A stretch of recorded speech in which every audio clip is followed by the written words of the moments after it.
Le DAF Fresh Morning, c'est 104.5 tonnes de bonne humeur. Tous les matins sur Urban FM. La meilleure radio de la capitale. La meilleure radio de la capitale. Sur les 104.5 Urban FM et la station urbaine, vous écoutez le DAF Fresh Morning, le réveil matinal le plus de la capitale, sur la radio la plus de la capitale avec Mosley. Bonjour. Bonjour DAF Fresh, bonjour tout le monde, bonjour Elvis, René Nutrifallon. Pourquoi on dit que le poste du président de la République sur les réseaux sociaux a calmé les cœurs? C'est ça, hein? Oui. Ça a calmé les cœurs, parce que ça chauffait de part et d'autre, là. Oui, effectivement. De gauche à droite. Oui, effectivement, il fallait qu'il y ait au moins une communication de la part du chef de l'exécutif, en sachant que actuellement, nous n'avons pas encore eu de communication intégrale, officielle, de la part on n'avait pas encore de communication officielle de la part de la présidente de la République sur la question, parce que ce qu'il faut savoir, c'est qu'à l'issue de la délibération du 19 mai par la Cour internationale de justice sur on va dire l'opposition entre le Gabon et la Guinée-Conakry sur l'île Mbagné, eh bien, on y allait de gauche à droite parce que chacun voulait la bonne information, chacun voulait comprendre les raisons qui aujourd'hui ont motivé le fait que la Cour se prononce en faveur de la Guinée équatoriale. Et tu sais très bien que cette question-là est une question épineuse. Le Gabon y a quand même été pendant 53 ans. On a été sur Mbagné, oui, 53 ans, 72, 2025, ça fait à peu près 53 ans. Et à partir de cet instant, c'était acté que Mbagné appartenait au Gabon, même si de manière officielle, dans la comptabilité, en ce qui concerne par exemple la superficie du Gabon, on n'en faisait pas mention, comme beaucoup d'autres petites îles que nous avons. Mais n'empêche que c'était une propriété gabonaise, dans la mesure où aussi, depuis 72, nous y avions une garnison de gendarmerie qui était sur place pour pouvoir assurer de la protection et la défense des intérêts du Gabon sur cet îlot. Et dès cet instant, déjà, la population, donc l'opinion, n'avait pas reçu l'information de la plus belle des manières, parce que, évidemment, quand on vous annonce qu'une parcelle de territoire et connaissant ce que dit la constitution de notre pays qui parle de l'intangibilité du territoire gabonais, ça voudrait dire que rien ne devrait pouvoir aller dans l'expression de dire que nous allons céder ne fût-ce qu'un grain de sable du Gabon à un autre pays. Donc à partir de cet instant, c'est aller de gauche à droite parce que il y a eu un manque de communication dès le départ, et la communication qui a été donnée d'abord sur le Facebook par le ministre des Affaires étrangères n'a pas totalement satisfait. Si vous regardez bien, il y a beaucoup de lettres ouvertes qui ont été écrites à l'adresse évidemment de monsieur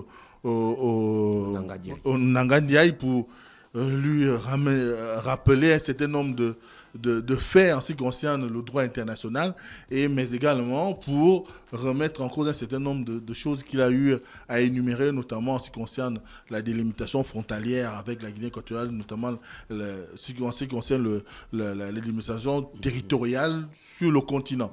Mais ensuite, on a eu la communication du porte-parole du gouvernement, Laurence Ndong, qui, elle, a fait une communication pour pouvoir marquer le fait que le Gabon suit le conseil qui a été donné. Moi, j'appelle ça comme ça, le conseil qui a été donné, ou la voie, ou l'issue la plus estimée, qui a été proposée par la Cour internationale de justice, qui est celle du dialogue bilatéral entre les deux États. Et Laurence Ndong, donc porte-parole du gouvernement, a fait cette communication pour rappeler que l'État gabonais était prêt à discuter avec, évidemment, l'État de la Guinée équatoriale sur l'ensemble des points qui sont marqués dans le rendu de la Cour internationale de justice. Et par la suite, dans la même foulée, on a bien évidemment eu la sortie des sénateurs qui ont manifesté le besoin de pouvoir entendre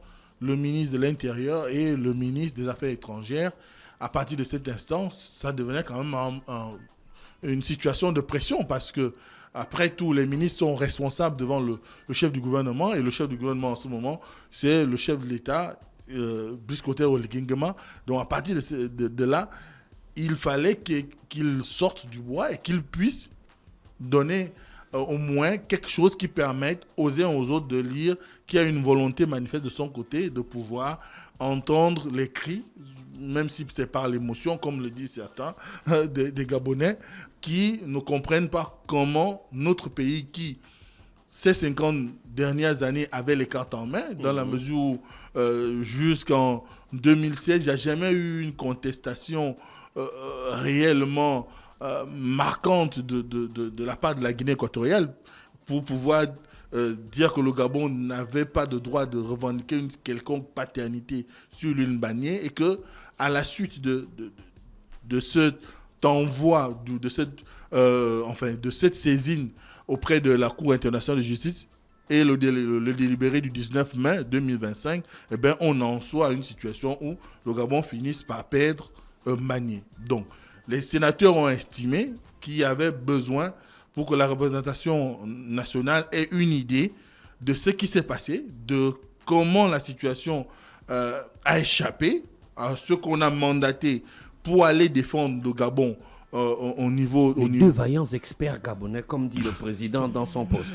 Oui. Nous attendons actuellement le retour de nos deux vaillants experts gabonais qui ont participé aux délibérations et qui suivent ce dossier depuis près de 20 ans. Effectivement. Il est quand même fier d'eux. Il y a un sentiment de fierté. Oui, mais quand on a donné mandat à des gens pour aller vous représenter, ça veut dire que vous avez confiance en eux. On ne donne pas ce genre de dossier à n'importe qui. Et il faut aussi reconnaître que les personnes qu'on a mandatées, en l'occurrence l'ancienne présidente de la Cour constitutionnelle, Marie-Madeleine Morancho, qui a passé près de 30 ans dans cette affaire, avec le défunt... professeur Chibunda, vous avez par la suite Guy Rossatara Rigno qui a intégré le collège par la suite. Ce sont quand même des personnes de grande qualité intellectuelle, des universitaires, parce que entre autres, Mborancho est également docteur en droit constitutionnel. Vous avez le professeur Rossatanga, en l'occurrence les deux qui ont été mandatés, qui sont quand même aujourd'hui des personnes respectantes dans leur domaine en ce qui concerne la lecture des questions juridiques ou les questions de droit. Donc à partir de cet instant, il ne peut que exprimer sa fierté par rapport au choix qu'il a fait. Maintenant, il demande aux Gabonais de faire preuve de retenue et de sagesse. Oui, parce que ça allait dans tous les sens là. Même les gens qui ne connaissent pas le droit international, même les gens qui ne connaissent même pas un article de la Constitution ou bien d'un traité international, chacun se lâchait de son bon vouloir. Effectivement. Bien. Et il fallait que le chef de l'État s'exprime pour pouvoir rappeler les uns et les autres à l'essentiel. L'essentiel étant ici de pouvoir créer un environnement d'accalmie. C'est vrai, on est peut-être en voie de perdre Mbanié, parce qu'il faut savoir que la Cour internationale de justice n'a fait que lire ce qui lui a été soumis à l'examen. D'accord. Parce qu'il y a les 3 points qui lui ont été soumis à l'examen et un des points concernait Mbanié, Konga et Cocotier. Sauf qu'il y a un vide qui est là. Le vide, c'est que le Gabon et la Guinée équatoriale ont une frontière territoriale qui tient compte sur le continent, dont la terre ferme, mais ils n'ont pas de frontière maritime. En l'occurrence, autour de Mbanié et les 2 autres îlots. À partir de cet instant, la Cour internationale de justice a laissé libre arbitre aux 2 États de se concerter pour pouvoir définir les conditions dans lesquelles ils vont pouvoir déterminer, on va dire, les frontières maritimes. Parce que il faut savoir que quand vous avez une extension sur la mer, c'est à peu près 350 km que vous gagnez en superficie. Tu vois un peu? Oui. Maintenant, si on voit simplement entre Kobich et Mbanié, je ne pense pas qu'il y ait 350 km. Même pas. Voilà. Et quand on regarde dans les faits, Mbanié est dans les eaux territoriales du Gabon. À partir de cet instant, il y a donc nécessité que, au lieu que nous soyons, ce qui est, bon, on peut le dire ainsi, au lieu que nous soyons vivement dans l'émotion, parce qu'on comprend C'est comme perdre, on va dire, une partie de soi-même quand on perd un territoire, mais qu'on soit dans une situation où il faudrait se retenir. Analyser tous les contours juridiques et même géopolitiques, géostratégiques, et pourquoi pas économiques. Parce que Mbagné, ce que nous pourrons, on pourrait perdre en Mbagné, c'est des richesses aussi bien en hydrocarbures, en produits, comme on dit, en fruits de mer, donc en richesses halieutiques, ou encore, en ce qui concerne ceux qui aiment bien les vacances en haute mer, ils peuvent aller faire du tourisme là-bas. Mais au-delà de ces aspects, il faut qu'on voit le contexte, comment aujourd'hui Mbagné se positionne. Et c'est la raison pour laquelle, si vous regardez bien, il appelle à la retenue, parce que vous savez qu'on est allé de digression en digression. Si on tient compte de ce traité qui a permis à la Cour internationale de justice de délibérer, donc le traité de 1900 entre la France et l'Espagne, eh bien, il y a un tracé au nord du Gabon, entre la Guinée équatoriale, au nord et au nord-ouest, donc entre la Guinée équatoriale et le Gabon. Et à partir de ce traité, quand on regarde bien, il y a un certain nombre de territoires qui sont aujourd'hui considérés comme des territoires équato-guinéens à la suite de la rencontre entre les présidents Omar Bongo et Masser Zingema en 1974. Je crois que ce qu'on dit aujourd'hui, les gens se demandent pourquoi on n'a jamais retrouvé l'original. L'original n'existe pas simplement parce que la partie équato-guinéenne n'avait pas signé. Masser, on ne peut pas parler des choses qui te dépassent. Tu as bien commencé la rubrique. J'ai quand même. Attends, non, Elvis. J'ai posé la question à d'autres géostratégistes et des gens qui ont étudié ces questions. Moi, ce qui me blase dans le poste du président, c'est une partie que les gens n'ont pas analysée, c'est l'image qu'ils ont postée. Tu vois, l'image, il y a la carte de la Guinée équatoriale en jaune et il y a la carte du Gabon en orange. Et puis il y a deux traits. Un trait jaune, je pense, qui délimite les frontières de la Guinée équatoriale, où on peut apercevoir l'île Corisco.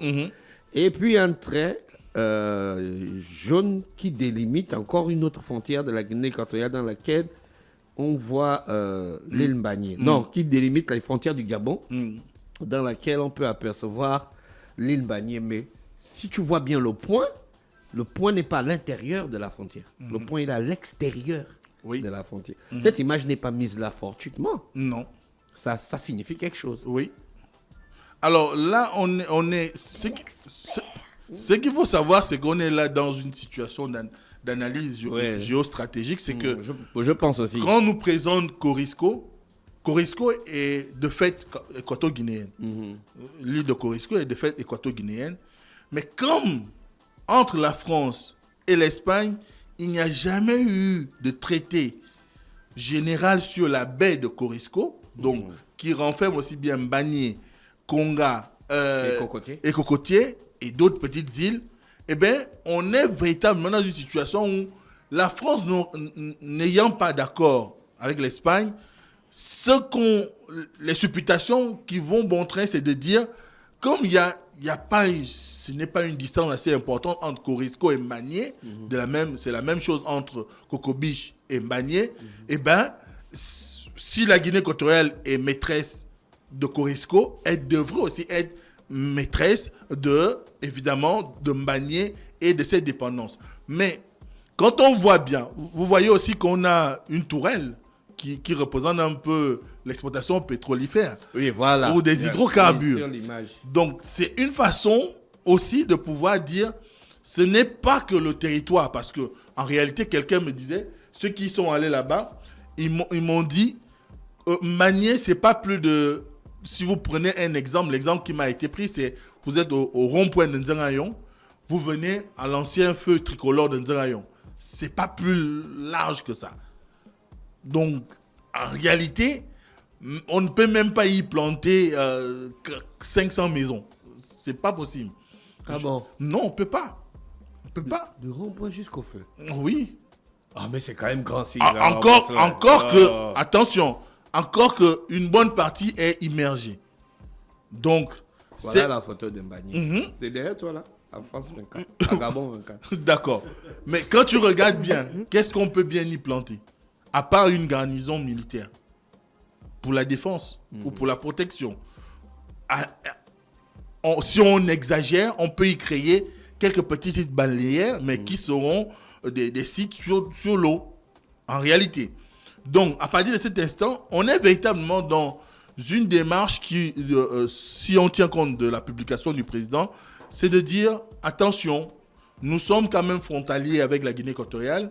Nous avons une relation historique. C'est ce qu'il met à la dernière, Voilà. le dernier couplet, le dernier paragraphe de son poste qui dit « Tout sera mis en œuvre pour préserver la paix dans notre région et défendre les intérêts de notre nation. Nous privilégierons toujours le dialogue et la concertation avec nos voisins équato-guinéens avec qui nous partageons des liens historiques et fraternels. » Il faut aller doucement sans les frangins. Voilà. C'est important de le rappeler parce que il faut savoir qu'on est tous allés dans, comme tu le disais tout à l'heure, dans tous les sens.